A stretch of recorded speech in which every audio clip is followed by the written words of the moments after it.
given the gloom in our business and in the broader economy that we're feeling, that I really should ditch the subject at hand and just give a kind of, the only thing we have to fear is fear itself kind of talk. But I'm not going to do that. I'm going to stick with the subject and in fact begin with some gloom, because the religion blog at the Dallas Morning News was born out of depression by those of us who write about religion, and because we had a standalone religion section that went for about 12 years, and long before I got there, it was a strong section, 8 pages devoted to religion, a real commitment to interfaith coverage, to longer stories, to educating the readership on the nuances of various faiths, and we had reviews of religion-related books and music.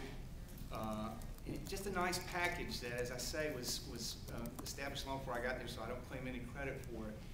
But a couple of years ago, essentially it went away. It was cut first, and then the decision was made as part of the retrenchment that a lot of us here are feeling still, to end that standalone section.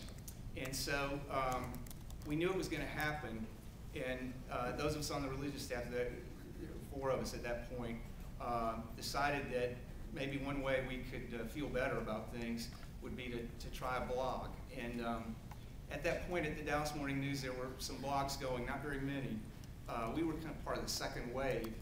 And the way they did it at the paper was you had to make a case for a blog, because they didn't want to just give out blogs willy-nilly. So we came up with a little mission statement.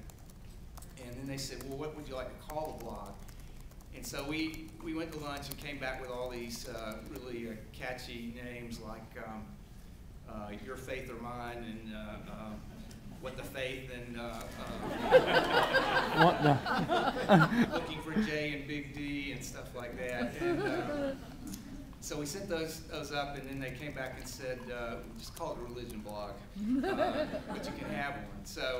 So we got started about 2 years ago, and got very little training, just some basic instruction on how to post and how to post a photograph, and nothing in the way of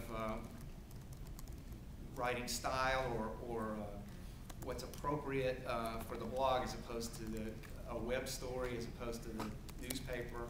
Just we're sort of sent out there, free agents, to make of it what we would. So we just started and have kind of found our way over these 2 years.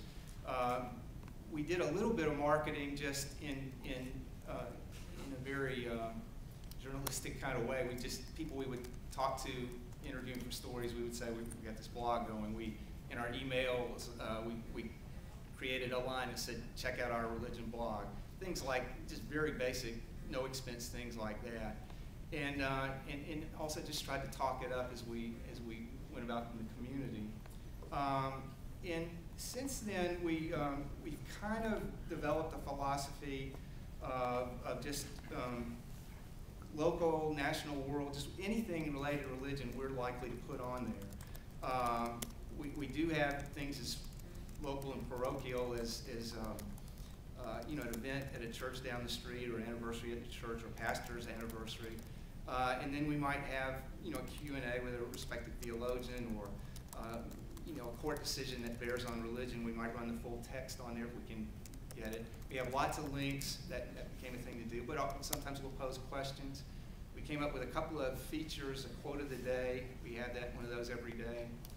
And we more recently have developed something called Texas Faith. It rips off the Washington Post, but asks people in Dallas and beyond, pastors and other religious folk, to weigh in on a certain question that we pose in short statements.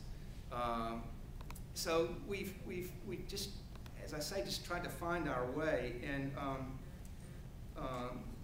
you know, we try to have during the week 7 to 10 postings a day, and then on the weekends we have a few. This software allows you to sort of post in advance, so you can create an entry and it will pop up on the blog on Sunday night. People who don't know any better think you're working all the time. But we do a good bit of front loading on Friday, so we'll have something going through the week.